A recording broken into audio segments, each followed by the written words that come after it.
Gavroche présente Le petit chaperon rouge. Une histoire de Charles Perrault. Il était une fois une petite fille, la plus jolie qu'on eût su voir. Sa mère en était folle, et sa mère grande plus folle encore. Sa grand-mère lui fit faire un petit chaperon rouge qui lui allait si bien qu'elle le portait tout le temps et qu'on l'appelait le petit chaperon rouge. Un jour, sa mère, ayant cuit et fait des galettes, lui dit « Va voir comment se porte ta mère grand, car on m'a dit qu'elle était malade. Porte-lui une galette et ce petit pot de beurre. Mais surtout, traverse la forêt sans t'arrêter. Reste sur le grand chemin, le plus court, et surtout, ne parle à personne. » Le petit chaperon rouge partit aussitôt pour aller chez sa mère grand, qui demeurait dans un autre village. En passant dans la forêt, elle rencontra compère le loup. Le loup avait bien envie de la manger, mais il n'osa pas, à cause des bûcherons qui étaient dans la forêt. Il lui demanda où elle allait. Hélas, le petit chaperon rouge oublia les conseils de prudence de sa maman. Pour sa défense, elle ne savait pas qu'il était dangereux de s'arrêter à écouter le loup. Elle lui dit « Je vais voir ma mère grand. Je lui porte une galette avec un petit pot de beurre que ma mère lui envoie. »« Demeure-t-elle bien loin ?» lui dit le loup. « Oh oui, répond le petit chaperon rouge, c'est par-delà le moulin que vous voyez tout là-bas, à la première maison du village. »« Eh bien, dit le loup, je veux l'aller voir aussi. Je prends ce chemin-ci, et toi par ce chemin-là, et nous verrons qui arrivera le premier. » Le loup se mit à courir de toutes ses forces par le chemin qui était le plus court.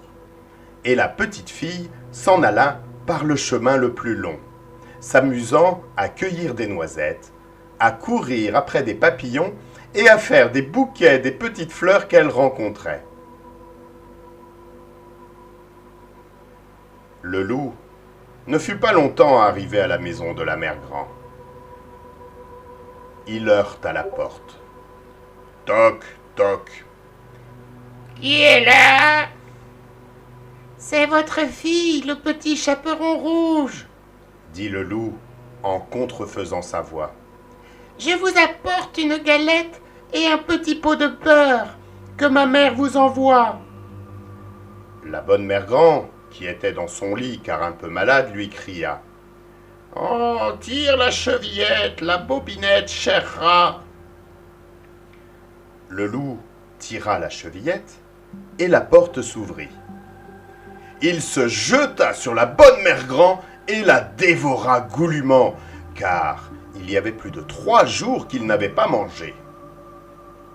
Ensuite, il ferma la porte et alla se coucher dans le lit de la mère grand, en attendant le petit chaperon rouge, qui, quelque temps après, vint heurter à la porte. Toc, toc. « Qui est là ?»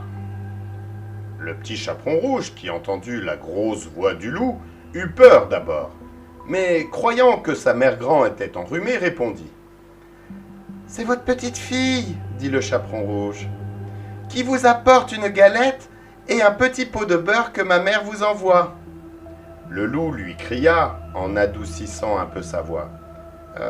Tire la chevillette, la bobinette, cher rat. » Le petit chaperon rouge tira la chevillette et la porte s'ouvrit. Le loup, la voyant entrer, lui dit, en se cachant dans le lit sous la couverture, « Mets la galette et le petit pot de beurre sur la huche et viens te coucher avec moi. » Le petit chaperon rouge se déshabille et va se mettre dans le lit, où elle fut bien étonnée de voir comment sa mère grand était faite en son déshabillé. Elle lui dit « Ma mère grand, que vous avez de grands bras !»« C'est pour mieux t'embrasser, mon enfant.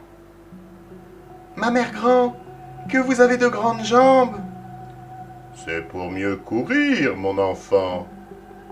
Ma mère grand, que vous avez de grandes oreilles. C'est pour mieux écouter, mon enfant. Ma mère grand, que vous avez de grands yeux. C'est pour mieux voir, mon enfant. Ma mère grand, que vous avez de grandes dents.